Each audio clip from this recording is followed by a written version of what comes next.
Olá, sejam bem-vindos a mais uma aulinha de matemática.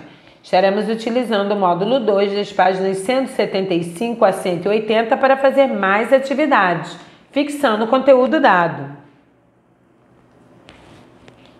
Escreva e resolva uma multiplicação para determinar a quantidade de lajotas que foram utilizadas no revestimento do piso representado abaixo. Vamos calcular. Número 2. Uma confeitaria oferece 8 opções de cobertura e 6 opções de massa para preparar o bolo. Quantos bolos diferentes podem ser preparados nessa confeitaria? Se essa confeitaria acrescentar mais uma opção de massa, quantas novas opções de bolo é possível preparar? Mais multiplicação, hein?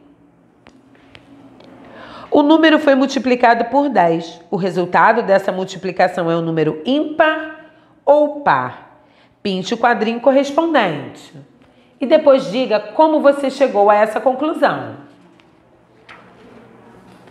Ana e Flávia precisam distribuir 24 biscoitos em embalagens com a mesma quantidade. Observe o que elas estão dizendo.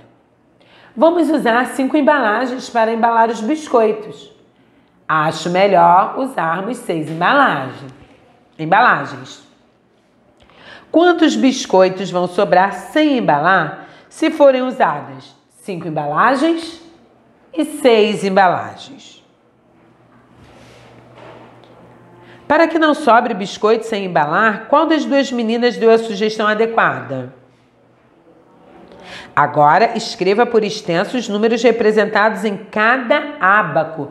Não esqueçam, hein? Aqui nós temos unidades de milhar, centena, dezena e unidade. Observe os números do quadro abaixo.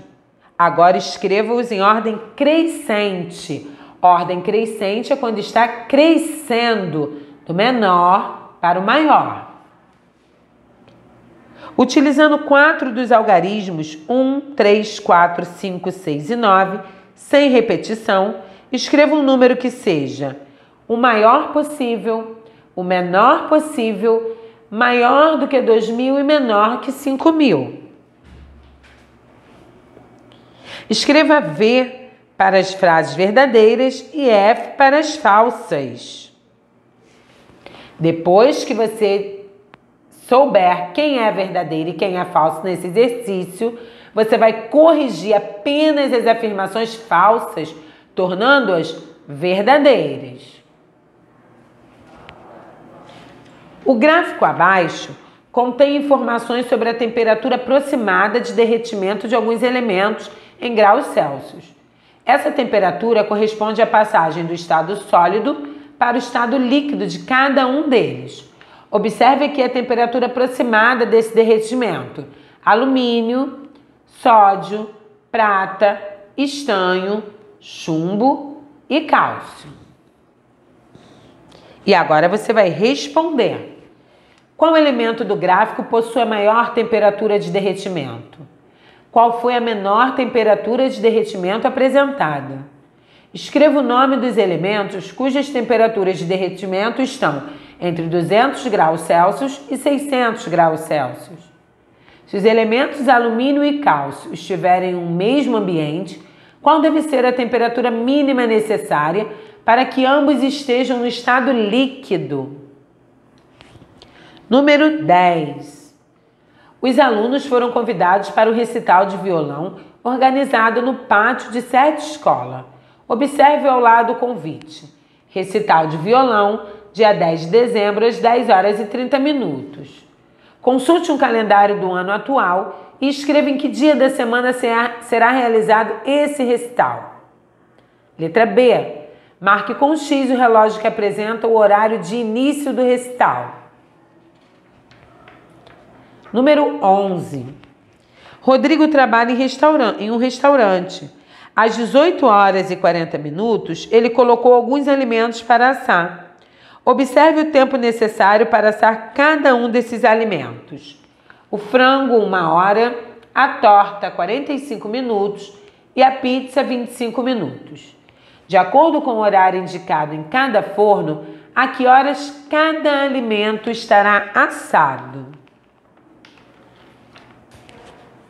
João comprou 90 metros de arame para cercar um terreno, mas utilizou apenas 76 metros. Quantos metros de arame sobraram? Em certo prédio, a altura de cada andar é de 3 metros. Qual a altura desse prédio, considerando que ele possui 9 andares? Número 14. O quadro apresenta a altura dos jogadores titulares de um time de basquetebol. Aqui estão os jogadores e logo embaixo a altura de cada um deles. Qual dos jogadores é o mais alto? Qual dos jogadores é o mais baixo? Represente a altura desses jogadores em metros e em centímetros. Quais jogadores têm mais de 2 metros de altura? Escreva o nome dos jogadores em ordem crescente de altura. E hoje fixamos nosso conteúdo dado em mais atividades. Até a nossa próxima aula. Beijinhos!